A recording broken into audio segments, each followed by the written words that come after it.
This is where real estate starts to get fun.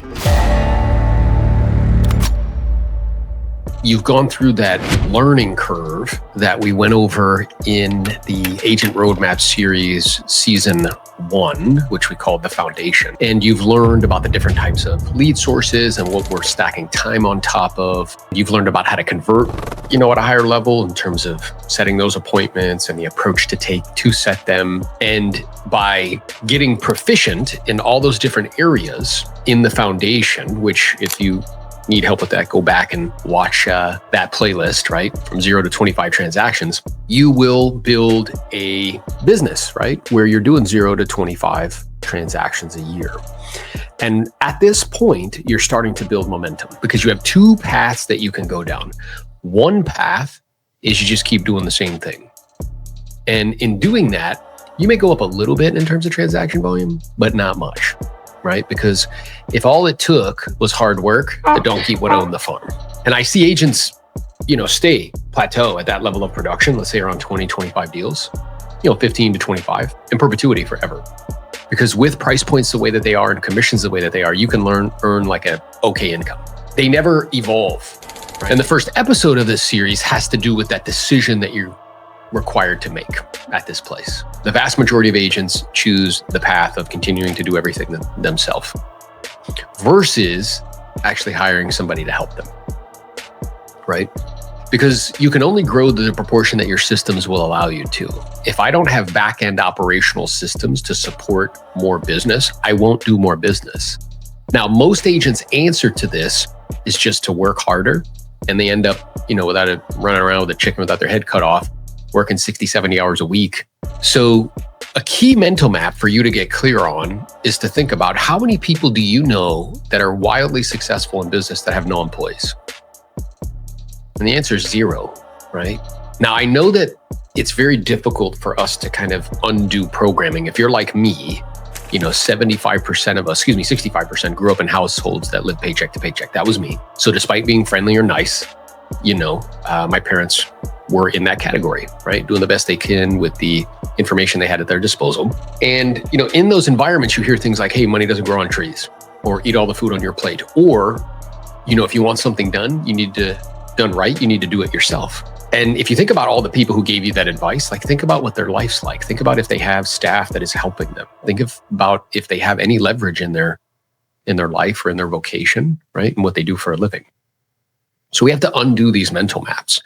So a couple key questions that people ask me all the time, and you need to ask yourself, is when is the right time to hire somebody, right? And I think at this juncture is a perfect time. My answer to that is as soon as possible, right? I think our priorities just in, as entrepreneurs or as salespeople and in business are kind of misaligned with what our goals and objectives are. Because I will hear out of somebody's mouth, somebody say, yeah, I'm 100% committed to my business and growing and scaling. And yet I see what they're doing with all the cash that they're earning, right? Because if somebody goes from 0, let's say, to 20 deals, the average commission is $15,000. So they're making more money than they ever thought was possible, or triple what they were making in their previous vocation.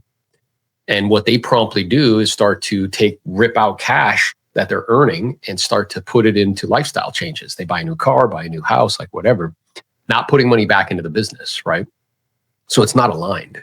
That's a decision that you need to make. Once you kind of have that foundation and you're picking up momentum, if you do not hire help, you will perpetually be stuck at that level of transactions. You will plateau. That's why most agents plateau there, because they can never get over the hurdle mentally. And there's a few different beliefs that they have to kind of deal with. The first is this idea what if I don't stay busy? What if I don't have enough for them to do? And I see that leaves agents perpetually stuck, right? Because hey, I'm busy now, but what if I, don't stay busy? And then they stay in this kind of hamster wheel of generating the business, then servicing the business, then generating the business, and then servicing the business. It's kind of this constant up and down, which leads to cash spurts, not cash flow.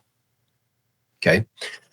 So you have to get over that, right? That your dollar per hour activity as an agent, on the phone could be worth $700, $800, $1,000 an hour, right? Just in terms of making contacts and being in the presence of prospects. So the idea is anything you could do, if it's less than that dollar amount, right? like let's say it's $20 an hour work and you on the phone is worth $500 an hour. I should be willing to do that all day long, like exchange money for time.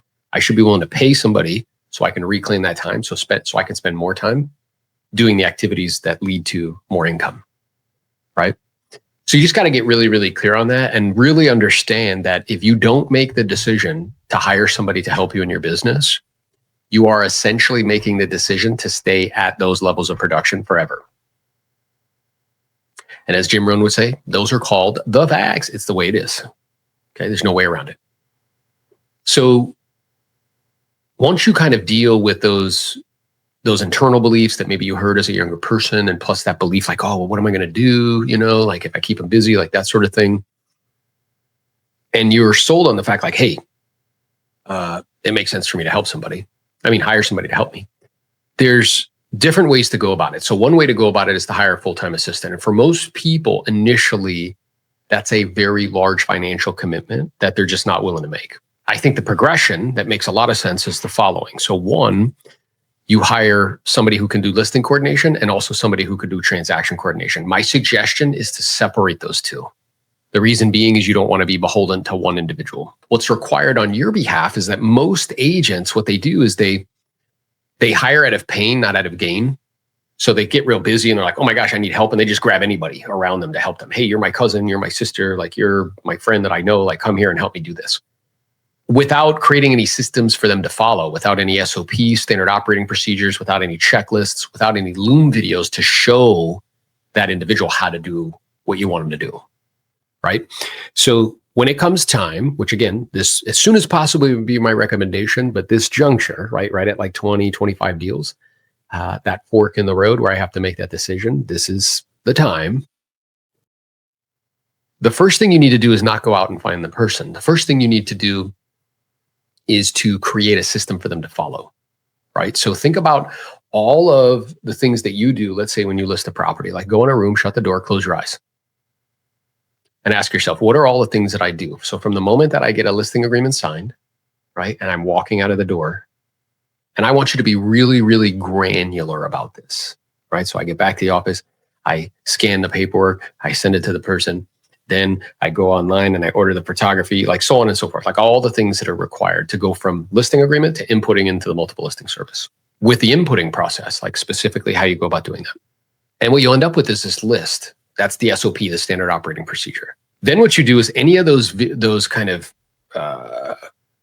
points of action on the list, like, you know, each bullet point of things that needs to be done, anything that you think that would be beneficial to create a video for, go into Loom, get a Loom account, and shoot a video explaining it. And even with screenshots and screen records, showing people how to do it.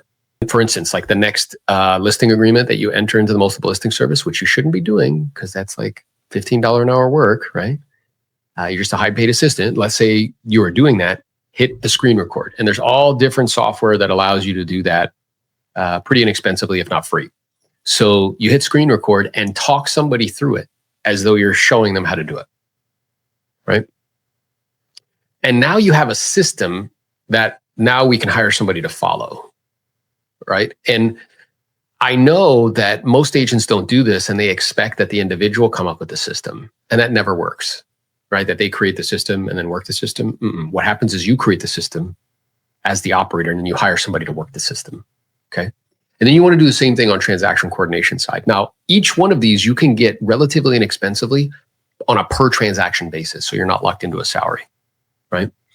So like the input listings might be like $100 per file, $150 a file. And then for the pendings, it might be like $400 or $500 a file. Now you have to get over mentally telling yourself a story that like, oh, if I did that myself, I could just keep the money. We're all making trades, right? All the time without us being aware of it. So one is we trade our time for money, which is fine. It's not bad. We all do that, myself included. You just want to make sure that you're being compensated appropriately for your time.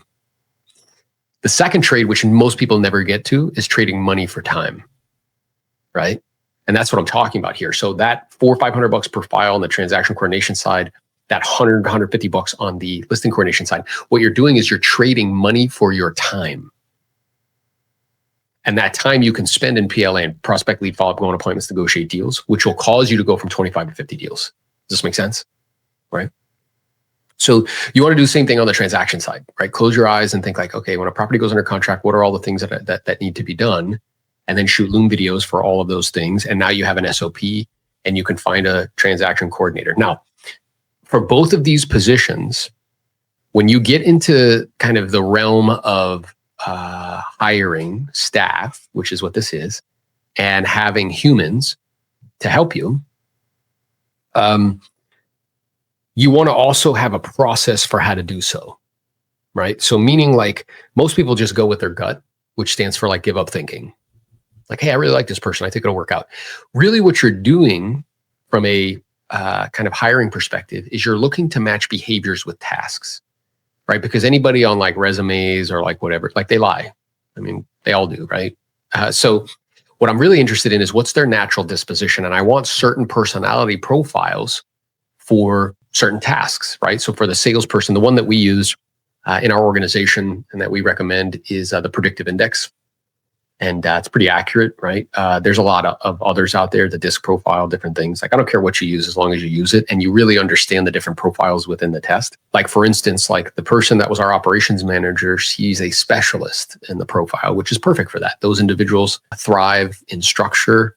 They really like rules and following the rules. Does that make sense? It's their natural disposition versus my personality profile on the predictive index is a maverick, which is completely aligned with like sales and like kind of leadership and pushing things forward.